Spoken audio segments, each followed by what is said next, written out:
bagian dalam mobilnya Taylor ini ternyata sudah dipenuhi oleh lumuran darah. Mereka juga melihat si Taylor ini sedang gendong bayi kecil yang tubuhnya juga berlumuran darah dan masih tersambung sama tali pusar. Hey, wassalamualaikum warahmatullahi wabarakatuh. Terima kasih sudah klik video ini. Oke, seperti biasa untuk menemani malam minggu kalian, di sini aku datang kembali dengan membawakan satu kasus kriminal penghilangan nyawa yang terjadi di Texas pada tahun 2020 lalu. Bisa dibilang kasus malam ini tuh cukup berbeda dari kasus-kasus kriminal yang pernah aku bawakan sebelumnya. Kenapa? Karena jujur, di kisah kriminal yang akan aku ceritakan malam ini penuh dengan plot twist sangat mind blowing dan bikin awak geleng-geleng kepala, Wak. Karena tindak kriminal ini menelan korban jiwa yang merupakan seorang ibu hamil, coy. Dan nanti di endingnya setelah kasus ini terungkap, Wak, saking jahatnya si pelaku ini sampai-sampai mendapatkan julukan sebagai perampok rahim. Pernah kalian dengar istilah itu? Dia kayak gitu. Kok bisa dia itulah, makanya aku nggak mau banyakkan spoiler di depan ini. Tanpa berlama-lama kita langsung masuk aja ke apanya ya. Check it out.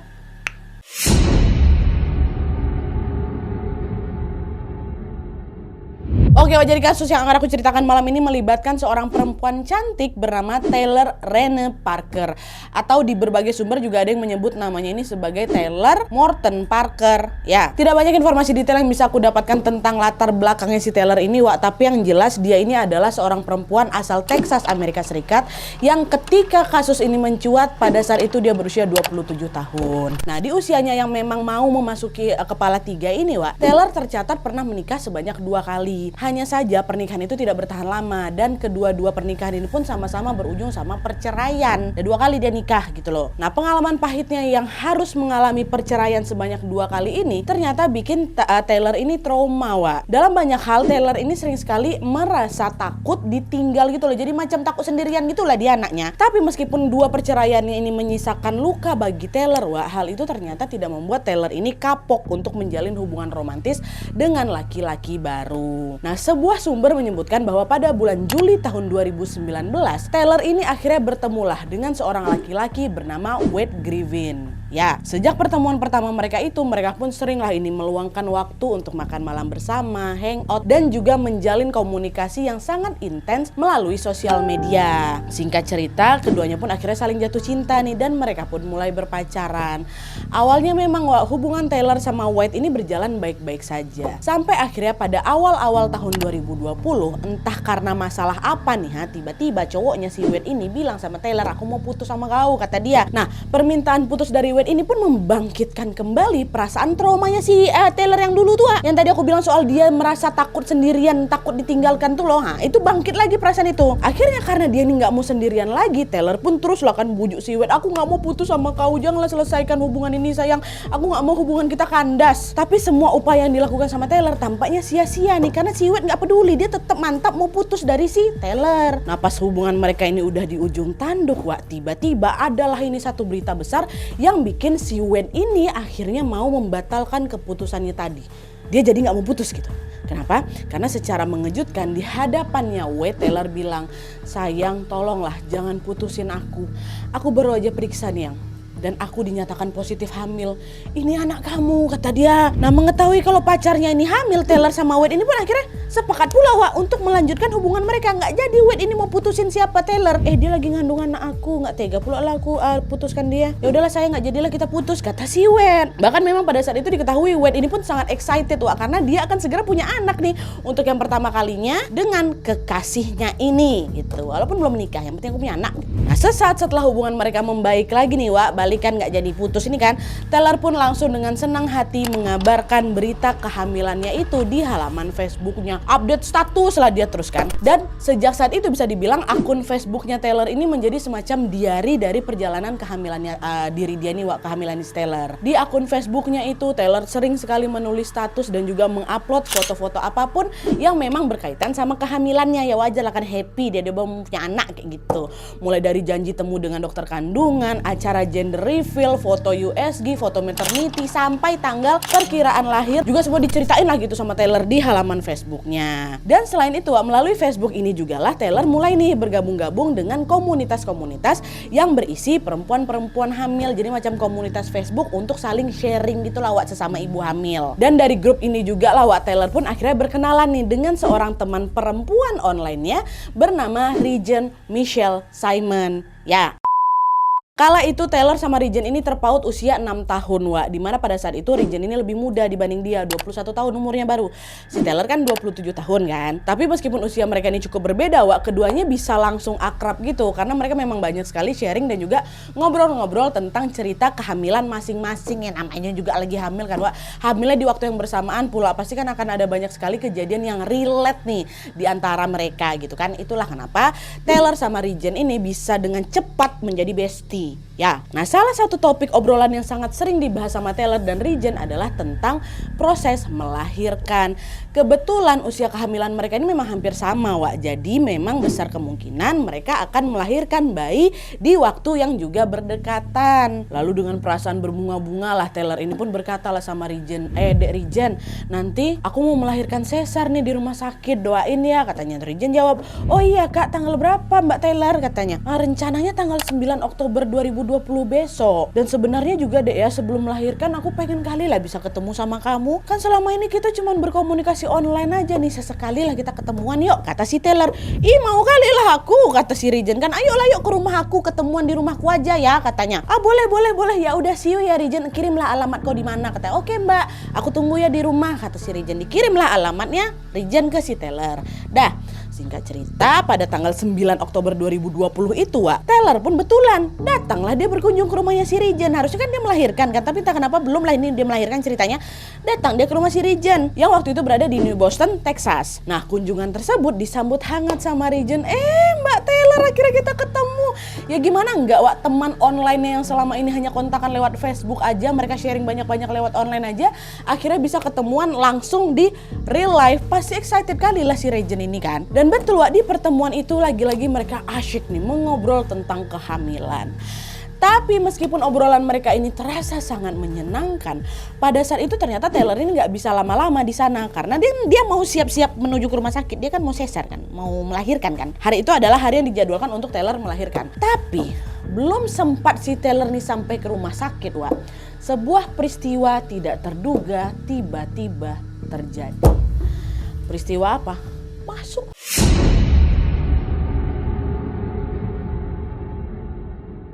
Nah jadi ceritanya tepat pada tanggal 9 Oktober 2020 itu, di tanggal yang memang sudah dijadwalkan sebagai harinya Taylor operasi sesar. Pada saat yang sama beberapa anggota kepolisian setempat pun juga sedang diterjunkan ke jalan-jalan raya nih untuk melakukan patroli seperti biasa. Nah pas lagi patroli ini tiba-tiba salah satu polisi mendapati ada sebuah mobil yang melaju dengan sangat kencang kali depan mata dia. Nah kecepatan laju mobil barusan tadi dirasakan sangat-sangat membahayakan karena sudah melebihi batas aman kan. Polisi itu ada macam alat, ini sudah melampau nih, udah terlalu ngebut nih, kejar gitu kan nggak boleh. Alhasil polisi yang lagi patroli ini pun langsung lah ngejar mobil yang lagi ngebut kali itu. Polisi pun mencegatlah mobil tersebut dan menyuruhnya untuk berhenti di pinggir jalan. Lalu setelah mobil yang ngebut ini berhenti, hal selanjutnya yang dilakukan sama polisi adalah menginterogasi si pengemudi ini kan. Nah ketika si pengemudi ini menurunkan kaca jendela mobilnya disitulah ketahuan kalau ternyata orang yang tadi ngebut-ngebutan ini siapa? Si Taylor Parker yang tadi mau melahirkannya. Dah tuh singkat cerita akhirnya polisi pun meminta Taylor untuk tolong mbak keluar bentar dari mobil kamu, kata dia kan. Lalu ketika Taylor membuka pintu mobilnya, di situ pun polisi dibuat sangat kaget bukan main ketika polisi melihat bagaimana kondisi di dalam mobilnya Taylor. Secara mengejutkan bagian dalam mobilnya Taylor ini ternyata sudah dipenuhi oleh lumuran darah. Kok banyak darah? Dan selain itu yang paling membuat polisi kaget adalah ternyata di saat yang bersamaan mereka juga melihat si Taylor ini sedang gendong bayi kecil yang tubuhnya juga berlumuran darah dan masih tersambung sama tali pusar. Jadi betul-betul macam bayi yang baru dilahirnya. Nengok bayi itu ya terkejut lah polisi. Ya Tuhan, ada apa ini? Kenapa bisa jadi kayak gini mbak? Dengan wajah yang gemetar Taylor bilang, Pak, Tolong Mbak, tunggu bentar Mbak. Saya hamil dan harusnya hari ini saya melahirkan di rumah sakit. Tapi tadi di pinggir jalan tiba-tiba saya udah nggak tahan Pak. Akhirnya saya melahirkan sendirian. Ini bayi saya kayak udah nggak napas lagi nih. Saya tuh ngebut gegara, saya mau bawa anak saya ke rumah sakit Pak, kata si teller. Nengok teller kayak gitu ya nggak tega lah polisi. Ya Allah Bu, ya udahlah yuk. Udah Mbak, biar lebih cepat dan aman, kami aja yang nganterin Mbak ke rumah sakit. Sekarang juga Mbak ya siap-siap, kata polisi. Iyalah, orang ibu-ibu baru melahirkan bawa mobil sendirian, anak datang keluar. Cuman nggak panik juga polisi itu. Akhirnya tanpa menunggu waktu yang lama, polisi pun langsung membawa Taylor beserta bayinya itu ke rumah sakit McCarthy Memorial Hospital yang berada di Idabel, Oklahoma. Gak mau saat sampai. Dia nggak pakai ambulan ya, sirene polisi kayak mana? Cuma ngebut nyampe. Sesampainya di rumah sakit, Taylor beserta bayinya pun langsung dibawa masuk untuk diperiksa, Wak. Nah, karena pada saat itu Taylor ini bilang dia baru saja melahirkan secara mandiri pada saat di jalan, maka kan para dokter pun harus melakukan pemeriksaan untuk melihat apakah terjadi pendarahan dalam tubuhnya mamanya, kan tubuh si Taylor kan. Dan FYI, tentu saja dalam hal ini pemeriksaannya ya harus di bagian tempat anak itu keluar lah, Wak, which is mohon maaf bagian kemaluannya si Taylor. Nah, tapi Wak, ketika dokter akan memeriksanya, tiba-tiba saja secara mengejutkan Taylor bilang, "Dok, saya baik-baik aja dok, tapi anak aku tadi tuh udah nggak bernapas dia. Kalau buat aku sendiri nggak usah dokter periksa, anak aku aja tolong diperiksa," kata si Taylor. Dengar ucapan Taylor, ya keheranan lah si dokter. "Loh nggak bisa Mbak, sesuai prosedur kami maka pemeriksaan ini juga wajib dilakukan untuk melihat Mbak Taylor ini mengalami pendarahan apa tidak. Mbak baru melahirkan mandiri loh," kata polisi. Udah aman tuh dok, saya sehat-sehat aja kok, udah nggak usah diperiksa," kata Taylor. Ya udahlah, itu kan gara-gara Taylor ini menolak untuk dilakukan pemeriksaan di bagian itunya tadi. Akhirnya dokter hanya bisa memeriksa Taylor melalui sampel darah dan pemeriksaan hormonnya. Udahlah Pak, Mbak, kami ambil darahnya dulu. Sekalian kami mau melakukan pemeriksaan hormon, kata polisi. Kata dokter. Dah diperiksa nih. Nah, ketika sampel darah dan hormonnya Taylor ini sedang diperiksa, di saat yang bersamaan para dokter juga sedang berusaha untuk memulihkan kondisi bayinya Taylor tadi ya kan. Tapi sayangnya Wak, kondisi bayi tersebut terus melemah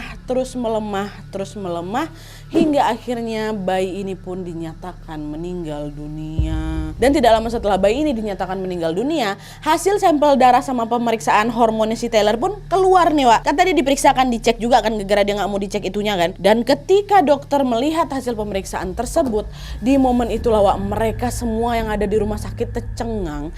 Gegara apa? Inilah dia plot twist besar ini Wak. Secara mengejutkan, hasil pemeriksaan menunjukkan bahwa tidak ada tanda-tanda kehamilan dalam tubuhnya Taylor.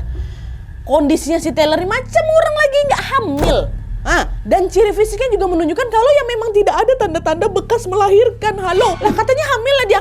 Itulah dulu makanya dengar Glenn. Dan untuk semakin menguatkan hasil pemeriksaan tersebut Wak, dokter pun segera memeriksa riwayat kesehatan si Taylor kan. Waktu itu mereka juga nggak percaya, makanya di recheck ulang nih sama si dokter. Dan saat mereka mengecek rekam medisnya Taylor Wak, disitulah para dokter menemukan sebuah fakta lain yang sangat mencengangkan. Dimana pada tahun 2015 Taylor Parker ini tercatat pernah melakukan operasi angkat rahim atau yang disebut sebagai histerektomi. Udah nggak ada rahim itu lagi loh. Nah, dengan adanya operasi itu maka bisa dipastikan apa? Bahwa Taylor ini tidak akan pernah bisa hamil lagi. Itu berarti apa? Kisah kehamilan yang selama ini dibagikan sama Taylor di Facebooknya yang tadi aku ceritain sama kalian, itu tuh settingan Wak. Nggak ada hamil dia dong. Dan yang pasti selain itu juga bisa dipastikan bahwa bayi yang dibawa sama si Taylor tadi, yang dia bilang melahirkan mandiri itu, yang meninggal itu, itu bukan bayinya Taylor. Atau bukan bayi Taylor, bayi siapa tuh Nadia? Inilah dia pecah di sinilah.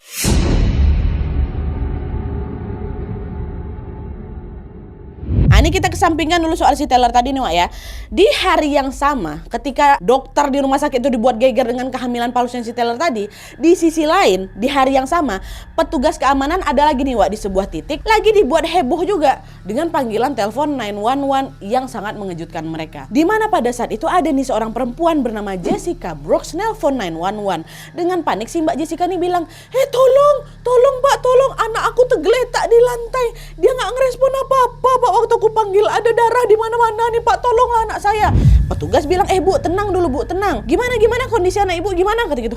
Pak, anak saya ini umurnya 21 tahun Pak. Dia lagi hamil 34 minggu. Saya datang ke rumah dia buat memeriksa kondisi dia macam biasanya. Tapi pas saya datang ternyata dia udah telungkup Pak. Ada tergeletak dia di lantai. Ada banyak kali darah Pak di sini. Tolonglah cepat ke sini ya. Pendarahan anak saya ini mungkin. Oh ya udah, oke, siap Bu. Kami akan segera datang. Siapa nama anak Ibu? Kata kata petugas kan.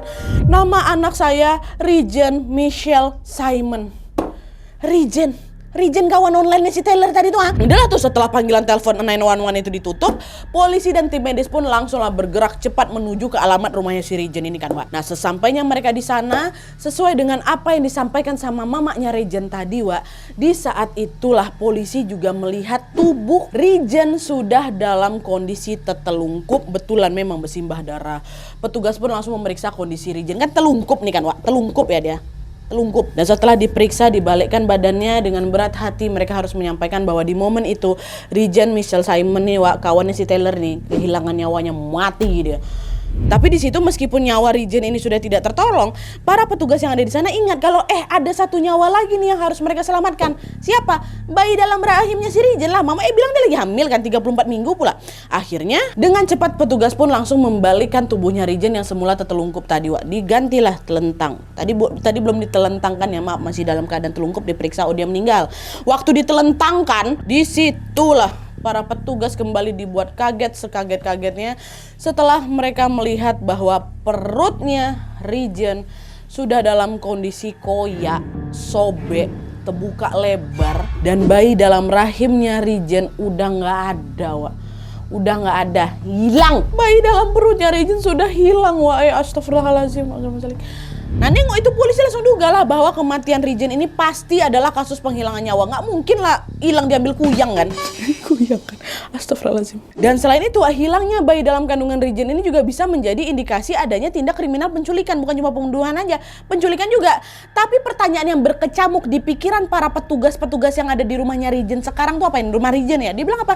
Siapa nih yang udah menculik bayi dalam kandungan perempuan ini? Terus sekarang mana bayi itu? Ini polisi-polisi yang ada di rumah Regen belum tahu apa-apa nih Wak. Mereka belum bisa menjawab misteri tersebut. Tapi tentu saja misteri ini pun tidak membutuhkan waktu lama untuk mengungkapnya. Karena sudah sangat jelas semua polisi yang sedang bertugas di hari itu tentu ya saling bertukar informasi dengan apa yang mereka punya kan Wak. Dari informasi inilah mereka akhirnya tahu bahwa di hari yang sama dan di waktu yang hampir bersamaan ada nih dua kejadian besar yang berbeda tapi saling berkaitan nih. Sepertinya saling berkaitan maksudnya. Jangan-jangan sampai titik ini aku yakin kalian pasti udah bisa mulai nebak kan arahnya akan kemana kisah ini kan. Betul Wak, karena dua peristiwa besar yang dimaksud sama polisi tadi adalah pertama, Taylor yang mengaku melahirkan bayi padahal dia nggak hamil, dan yang kedua kasus penemuan jasad Regen yang sedang hamil tapi bayinya menghilang.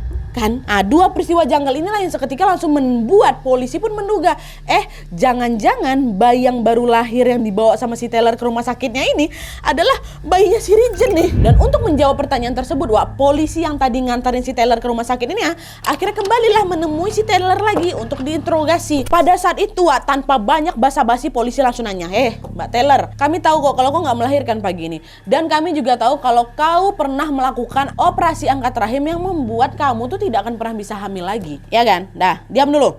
Pagi ini petugas kami juga menemukan ada jasad seorang perempuan yang sedang hamil, tapi bayinya diculik, menghilang bayi itu. Terus tiba-tiba kau datang ke sini, kau bawa bayi yang baru lahir. Dari awalnya kau udah bohong, kau bilang ini bayimu, padahal bukan. Kami tahu ini bukan kebetulan. Jadi lebih baik kau ngaku aja lah apa yang sebenarnya sedang terjadi, kata si polisi. Nah, Taylor yang ditodong dengan ucapan polisi tadi pun seketika hanya bisa memasang wajah bingung. Bukannya menjawab pertanyaan polisi tadi, Wak, Taylor malah bilang apa?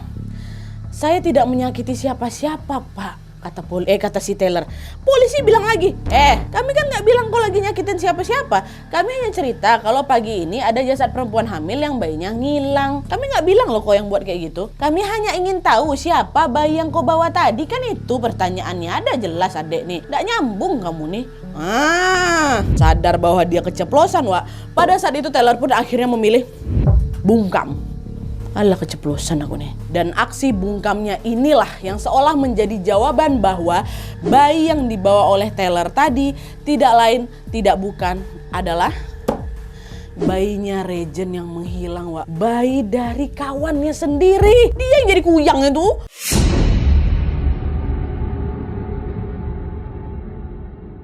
Nah, jadi ternyata, Wak, di hari yang sama dengan kedatangan Taylor di rumah sakit, yaitu tanggal 9 Oktober 2020 itu, di situ polisi itu masih terus tuh melakukan interogasi terhadap Taylor. Awalnya Taylor pun masih bersikukuh bahwa saya tidak bersalah dan saya tidak pernah melakukan penghilangan nyawa kepada siapapun, kata dia. Tapi ya itulah, mau segimanapun Taylor ini mengelak, kejanggalan-kejanggalan yang polisi temukan di TKP pada saat itu memang sudah bisa menjadi bukti yang sangat-sangat jelas bahwa Taylor ini bersalah. Kau yang udah bikin hal kayak ini. Dan setelah diberondong berbagai pertanyaan oleh polisi, Taylor pun akhirnya crack. Dia pun maulah menceritakan semuanya, Wah. Iya, Pak, saya sudah hilangin nyawanya si Regent. Ceritanya kayak gini ya, ini kronologi sesungguhnya, Wak.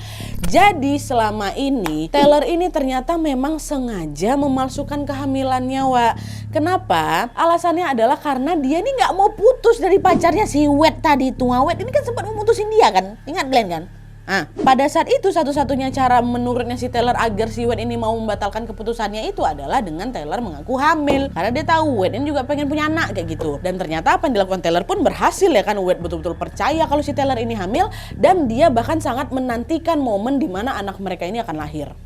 Nah, karena si Taylor ini nggak mau kebohongannya ini terungkap, Wah. Akhirnya setiap hari ya itulah dia selalu mencari informasi dari internet mengenai kiat-kiat membuat kehamilan palsu. Bahkan Wah ya, Taylor ini juga sampai membeli perut silikon loh, yang membuat perutnya itu ya nampak buncit. Dan selain itu Taylor juga memalsukan semua informasi tentang kehamilan yang selama ini selalu dia update lah itu di akun Facebooknya kan. Mulai dari foto USG, janji konsul dengan dokter lah, foto maternity-nya lah, semuanya itu palsu, settingan. Hanya berbekal informasi dari internet yang dia punya, Wak, Taylor tampaknya berhasil memang membohongi orang-orang di sekitarnya. Bahkan Wade sendiri tidak pernah sedikit pun menaruh rasa curiga terhadap Taylor.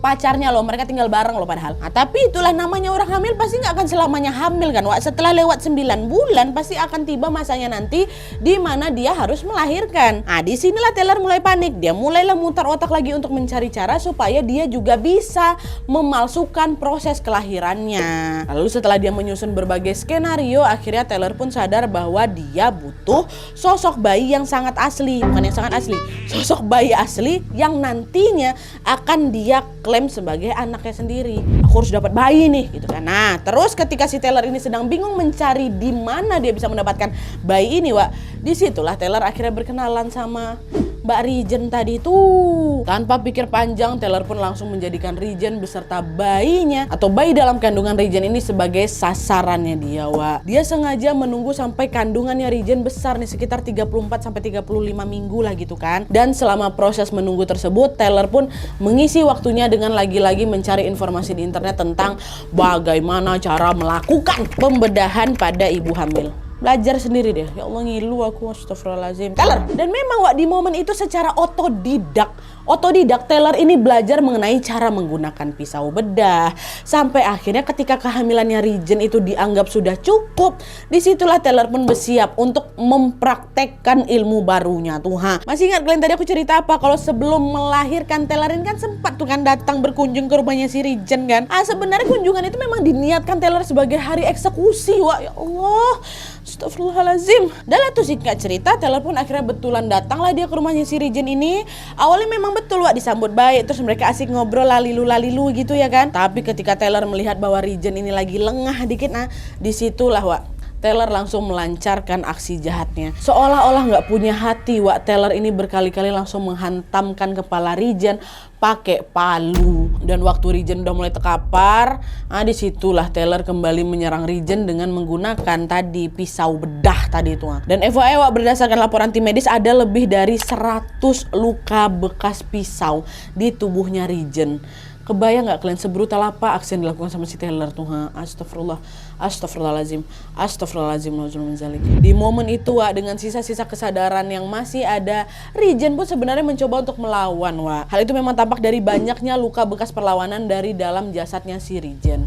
Tapi sayangnya usaha Rijen itu dapat dengan sangat mudah ditangkis sama si Taylor. Dia lagi lemah, posisinya lagi hamil, posisinya kayak gitu, udah dibedah-bedah pula, Wak. Mau sekuat apapun dia lawan kan pasti tetap kalah juga lah Rijen, ya kan. Dan disitulah tanpa menunggu waktu yang lama, Taylor pun melanjutkan aksinya dengan mulai dibedahnya lah itu perutnya Rijen. Dengan tujuan apa ya? Buat ngambil bayinya Rijen itu, Wak. Pada saat itu dengan kasar, Taylor ini mencabut tali pusar bayinya Rijen itu. Lalu setelah dia berhasil mendapatkan bayi itu, Taylor pun langsung kabur lah, bawa bayi itu ke rumah sakit. Makanya ngebut kali dia tuh. Nah, barulah kejadian berikutnya sama seperti yang aku ceritakan di awal tadi tuh, Wak. Ngebut di jalan, ketemu sama polisi, dibawa ke rumah sakit dan seterusnya.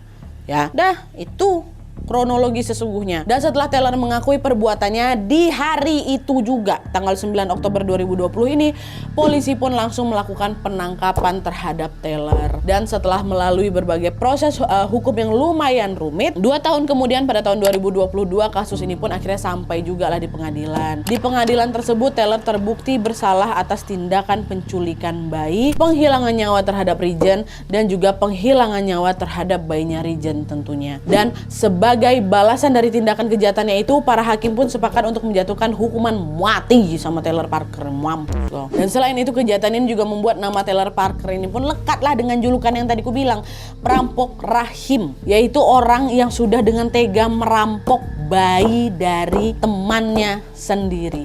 Nauzubillah min zalik, ya Allah. Ada kepikiran kayak gitu ya? Kok nyuri apa? Nyuri bayi. Bayi dekat ruangan bayi, enggak langsung dari perutnya kata.